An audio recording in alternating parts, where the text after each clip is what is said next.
Namaku Ana. Tahun 2016, aku diterima kuliah di Yogyakarta. Karena ingin lebih mandiri, aku memutuskan tinggal di kosan sendiri, tak jauh dari kampus. Lewat rekomendasi teman, aku menemukan kosan tua, bangunan lama bergaya Belanda, dengan harga yang sangat terjangkau. Ibu kosnya ramah, seorang wanita sepuh bernama Bu Sari. Saat aku menunjuk kamar di pojok lantai 2, wajah Bu Sari agak berubah. Kamar itu udah lama kosong, Nak. Tapi ya, kalau kamu nyaman, silakan saja. Aku pikir mungkin karena letaknya yang agak jauh dari kamar mandi atau penerangan yang kurang.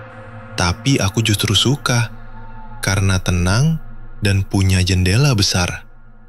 Malam pertama terasa biasa, tapi mulai malam ketiga, aku mulai merasa tidak sendiri.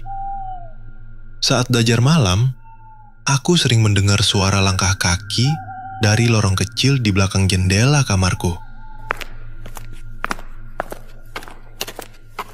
Aneh, karena lorong itu tembok, tidak mungkin ada orang lewat. Lalu bau melati mulai sering tercium.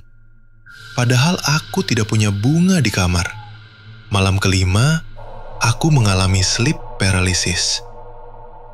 Aku merasa ada seseorang duduk di atas dadaku dan mengelus wajahku sambil berkata, "Kamu mirip dia. Akhirnya kamu datang juga." Aku terbangun dengan tubuh berkeringat. Keesokan paginya, aku mulai curiga. Ada apa dengan kamar ini? Hari-hariku berubah aneh. Setiap berkaca, aku selalu merasa ada sosok hitam berdiri di belakangku. Kadang samar, kadang jelas.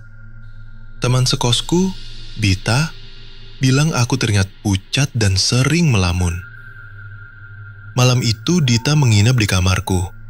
Kami sedang menonton film horor saat tiba-tiba pintu kamar terkunci sendiri.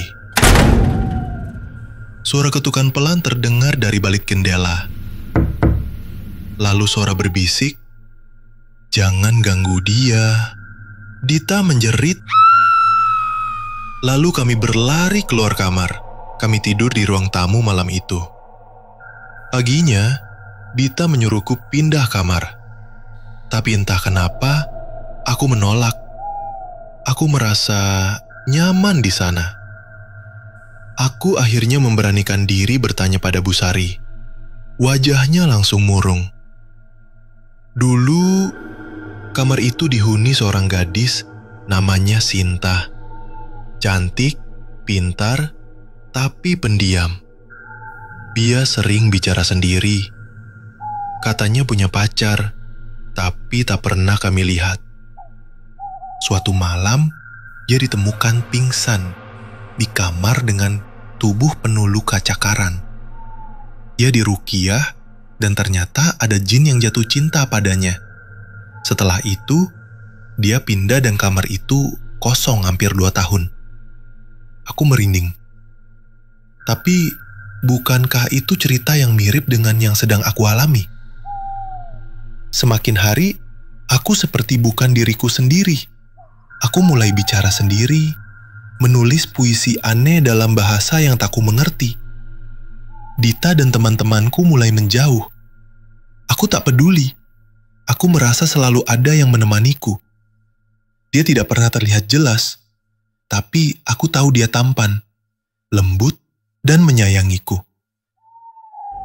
Malam Jumat, aku terbangun dan mendapati tubuhku terangkat sedikit dari kasur. Rambutku seperti disisir oleh angin. Lalu, ku dengar suara lembut di telingaku. Aku menjagamu. Aku mencintaimu sejak dulu. Jangan tinggalkan kamar ini.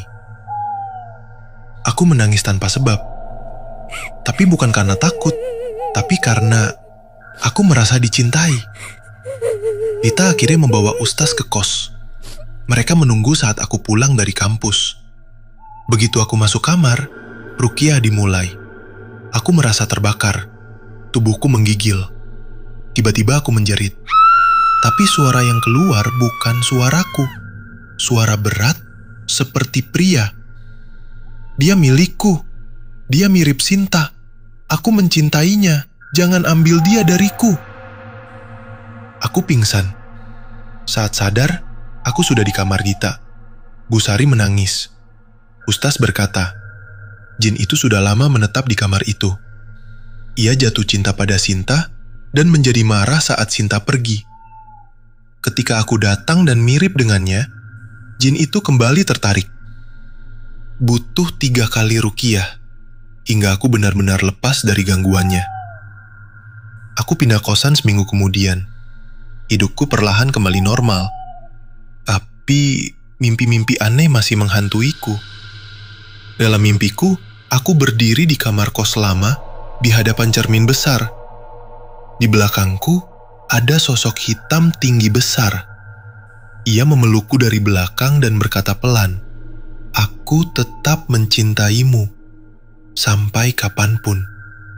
Aku selalu terbangun dengan air mata yang menetes. Kini sudah 5 tahun berlalu. Tapi sampai hari ini, aku tidak pernah bisa menatap cermin terlalu lama. Aku takut. Dia masih di sana. Menunggu, memandangku. Mencintaiku diam-diam. Dari dunia yang berbeda.